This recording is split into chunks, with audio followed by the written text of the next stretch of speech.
Miarabantsika rehetra tratran'ity fotoana manokana ity izay iarahantsika indray mamaky izao tenin'Andriamanitra izao, iarahantsika ihany koa miara-mandinika izany ary mamakafaka. Andraisantsika fampaherezana sy mba hampitombo ny finoantsika. Andraisantsika ihany koa fiadanam-po sy fifaliana amin'ny fanompoana an'Andriamanitra. Isaorantsika ihany koa ireo namana teknisianina mpiara-miasa izay mbola mavitrika dia mavitrika amin'ny fiaraha-miasa anatotosa ahafahana mampita amintsika izao fandaharana manokana izao. Isaorantsika manokana Andriamanitra noho ny nanomezantsika anio androandroany anio mba ahafahantsika manatanteraka izao fandaharana manokana izao. Ny lohateny androany dia ny hoe tombontsoa omen'Andriamanitra antsika ny manaraka ny fitantanana omeny. Tombontsoa omen'Andriamanitra antsika ny manaraka ny fitantanana omeny. Izany hoe misy tombontsoa zany omen'Andriamanitra antsika rehefa manaraka ny fitantanany isika. Mialohan'izay dia tiako ny manasanao mba hiaraka hivavaka isika hametrahantsika eo ampelantanan'Andriamanitra ity fotoana natokana andiniana ny teniny ity. Hiaraka hivavaka isika tompo. Rainay izay any an-danitra misaotranao zahay tratran'izao fotoana manokana izao izay nokendrena indrindra mba handinihana ny teninao ka notahinao izay ary afaka manao izany ankehitriny. Makasitraka raha eo ary mamela ny elokay satria raha manatanteraka izany izay ankehitriny dia meloka olona mpanota, taranaka mpanao meloka, olombelona mpanao ratsy. Ifonana eo anatrehanao izany rehetra izany ary metezahana masina anay amin'ny alalan'ny fanahinao masina sy ny teninao. Dia manatreha anay ary ampio zahay mba hatakatra ny hevitry ny teninao amin'ny anaran'i Jesosy. Amen. Dia mbola manamafy hatrany ny firarian-tsoa antsika rehetra eto am-panarahana ity indrindra amin'ity lohateny androany ity dia irina mba hanananao fitahiana manokana, hananambiampy izany fitahiana avy amin'Andriamanitra izany. Tombontsoa ho antsika ny manaraka ny fitantanana nomen'Andriamanitra. Tombontsoa antsika ny manaraka ny fitantanana nomen'Andriamanitra. Misy fitantanana zany nampianarin'Andriamanitra antsika mba hahazahoantsika tombontsoa dia izany no velariny eto sy ny tombontsoa izay omen'Andriamanitra antsika amin'izany. Izao ny voasoratra ao amin'ny Salamo 7:3-5:20. Salamo 7:3-5:20. Efa mba tanora ihany aho ary efa antitra ankehitriny fa tsy mbola nisy marina nafoy na ny zanany hitako nangataka hanina. Efa mba tanora ihany aho ary efa antitra ankehitriny fa tsy hitako izay marina ka nafoy na ny zanany hitako nangataka hanina. Ny teny ambara dia izao. Ny mpanoratra ny Salamo efa nandalo fahatanorana ary efa antitra izy ankehitriny fa inona ny zavatra tsapany? Rehefa nanao ny marina ianao dia tsy afoin'Andriamanitra ary hatramin'ny taranaka ao aza dia mbola tahian'Andriamanitra. Fikasan'Andriamanitra, fahasoavana ao an'Andriamanitra, fifaliana ao an'Andriamanitra ny manome fahasoavana sy fitahiana ao antsika tsirairay avy.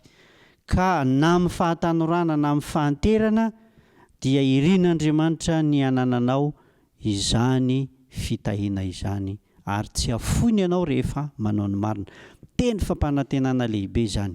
Ny Jaona 7:1-2 dia Andriamanitra dia maneho ihany koa fa fikasan'Andriamanitra ny mba hiroboroboana amin'ny lafiny rehetra amin'ny fiainantsika, na ara-pahasalamana io, na ara-panahy io, na ara-materialy. Izao no lazainy Jaona 7:1-2. Ry malala, mangataka aho mba ho ambinina sy ho salama amin'ny zavatra rehetra anie ianao, tahaka izay hanambinana ny fanahinao ihany. Tian'Andriamanitra ny hanambina antsika. Hevi-diso ny fiheverana fa rehefa Andriamanitra dia tsy faly amin'izay mahasambatra antsika. Fa tian'Andriamanitra ny ho sambatra antsika na ara-pahasalamana, na ara-panahy, na ara-batana, indrindra fa ny ara-materialy. Ary izy no manome hery ao amin'ny Deutéronome 4:15. Deutéronome 4:15 dia izao no tenin'ny soratra masina. Fahatsiaro fa Jehovah Andriamanitra ao, fa izy no manome anao hery hahavory harena mba ahory ny fanekeny izay nianianany tamin'ny razanao tahaka ny amin'izao anio izao. Fanekena nataon'Andriamanitra tamin'ny Abrahama sy ireo olombelona taloha izay dimbiasa antsika ankehitriny, fa Andriamanitra no manome hery ho antsika azahoantsika mamory izay ilayntsika amin'izao fiainana izao, mba ho entintsika manompo azy, entintsika mikarakara antsika ny tenantsika, entintsika mikarakara ny ankohonana, entina manompo azy, dia izy no manome hery ho entina amin'izany. Misy hevi-diso izay vozona ankehitriny. Ny hevi-diso dia ny hoe tsy afaka niova mihitsy amin'izao fiainanao izao anao, tsia afaka miova ianao. Rehefa mahatoky ianao dia tahian'Andriamanitra. Miasa tsara ianao dia tahian'Andriamanitra. Reto misy planina, ary fahadosoana koa ny hoe tsy asa mihitsy fa efa ho avy ny tompo, efa tombotra ny andro. Fahadosoana ny hoe mivavaka fotsiny fa tsy asa, tsia, tsy planin'Andriamanitra izany. Misy planin'Andriamanitra izay omena antsika. Izao no voasoratra ao amin'ny Lioka 4:7-9. Lioka 4:7-9. Jesosy Kristy dia manoro hevitra antsika. Izao no ambarany: fa iza moa aminareo raha ataonao tilikambo no tsy hipetraka aloha hevitra izay ho lany anaovana izany, na misy havitany azy na tsia. Rehefa hanao tilikambo izy Kristy dia mipetraha aloha, dia dinio sy hevero izay anaovana azy sy izay ho lany amin'izany, izay vao manao. Fa aza manaonao foana. Inona no tiany Kristy hambara amin'izany? Tiany Kristy hambara dia tsotra: manaova planina, manaova programma, manaova tanjona eo amin'ny fiainana. Fa raha tsy manao an'izany ianao dia manaonao foana, mijabajaba foana amin'izay tsy tokony aleha. Noho izany dia fahendrena omeny Kristy antsika ny planina izay ataontsika mametraka tanjona eo amin'ny fiainantsika ary ava-malala.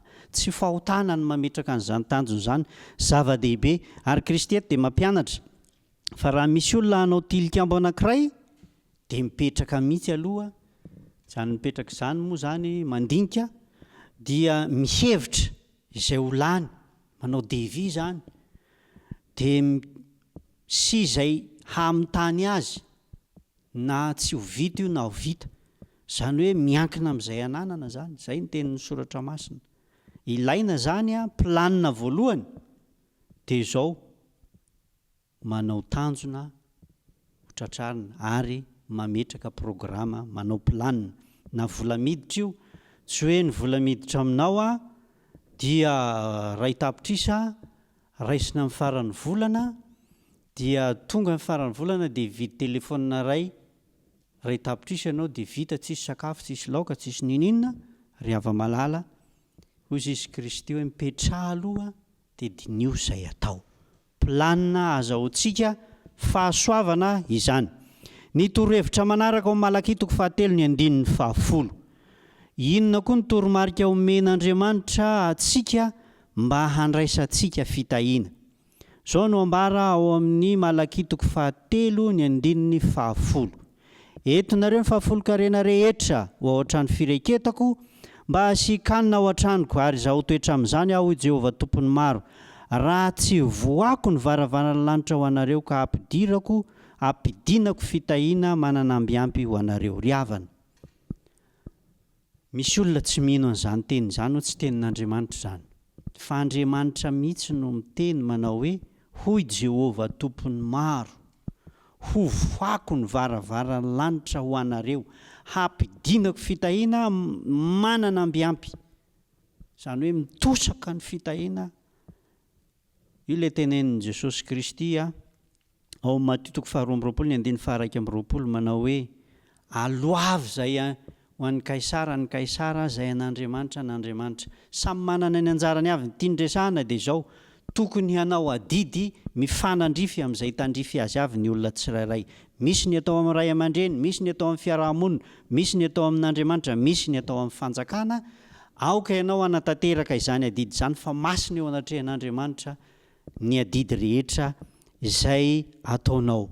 Adidy izay napetraka sy ara-dalàna amin'ny fanompoana an'Andriamanitra izany tanterahana. Planina voalohany izany dia izao: manaova planina ianao amin'izay zavatra ataonao aza dia maimaika ny ianao zavatra dinio tsara hoy izy Kristy mialohan'ny anaovana tilikambo dia mipetraha mihitsy aloha rehefa hanao zavatra isika riavana na ividy zavatra dia aza hoentina fihetseham-po fa dinio tsara aloha izay atao tsy hoe manana ny etsy-apita manana ny atsy-ambadika dia hiazakazaka koa ianao amin'izany tsia fa mahaiza mifaly amin'izay anananao sy izay nomeny tompo anao dia hita fifaliana zao fa raha vao manenjika n'izany ianao dia ho lasa fialonana ny hafaran'izany lasa fitsiritana ary vadika ho zava-doza ny faharoa dia zao aoka ho mahatoky isika ohabolany toko fahavalo amby roapolo ny andininy faharoapolo fa izay olona mahatoky tokoa dia ho be fitahiana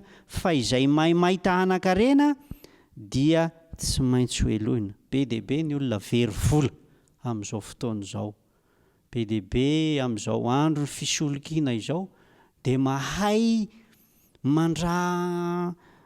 mahay mamitaka mahay mandresy lahatra ery reo olona mpisandoka reo olona dehibe ny very vola isan'andro tsy haiko nareo fa mba misy amin'ireny telefona sy finday ireny dia mandefa hafatra manokana izy SMS milaza fa misy an'izao nahazo an'izao anao izay zavatra tsy misy akory dia misy ny olona maro dia mahafoy vola mankarena satria maimay te hanan-karena dia hidiran-doza teny ny soratra masina dia hoe aoka ho mahatoky tokoa ianao ny atsembohan-tavanao no hinananao izay miasa aoka tsy hinana fa aza manantena fotsiny ahita tampotampoka eo be dia be ny tafalatsaka amin'izany ary mahita zao nolazay ny soratra masina hoe aoka ho mahatoky amin'izay asa ataonao dia ataovy tsara ny asa ataonao miezah mafy ohabolana toko fahafolo ny andininy fahevatra ho tonga malahelo ny miravoravo tanana fa mampanankarena ny tanana mazoto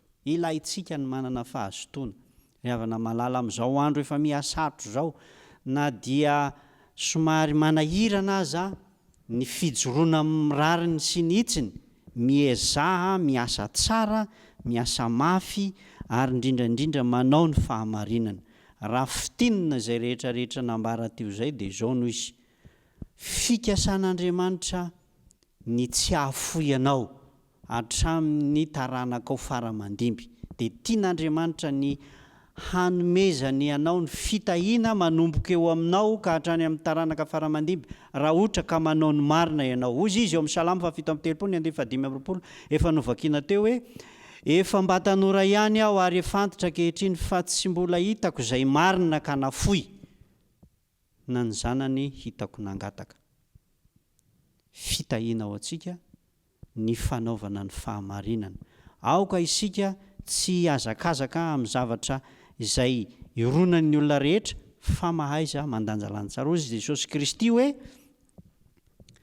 rehefa hanao zavatra dia mipetraha aloha dia vero tsara izay ataony fahatelo dia atoloro izay an'Andriamanitra n'Andriamanitra aoka hovitaina ny adidy amin'ny ray aman-dreny amin'ny fanjakana amin'ny mpiaramonina amin'Andriamanitra samy adidy masina avokoa ireny tokony hovitaina araka ny tokony ho izy ary indrindraindrindra moa dia lazain'ny soratra masina hoe ho mahatoky amin'izay rehetra atao aoka tsisy fitaka aoka tsisy fisandohana aoka tsisy an'ireny fanambakana ireny ataontsika fa aoka mba ho amin'ny marina mandrakariva ary mitandrema koa mba tsy ho azon'ireny be dia be ny olona vaovafitaka hoy ny soratra masina izay olona mahatoky tokoa dia be fitahiana fa izay mahamaity hanan-karena dia tsy maintsy ho elohina amaranantsika azy moa zany sady ananantsika fahavitrihana dia izao tsy misy zavatra tongatonga ho azy fa tsy maintsy arahana ezaka sy arahana hafanampo sy faharetana dia ozy izy ny eo abolana toko fahafolo hoe andin'ny fahefatra tonga malahelo ny miravoravo tanana fa mampanankarena ny tanana mazoto aoka hanana fahazotoana sika fitahiana ao antsika ny manaraka ny planin'Andriamanitra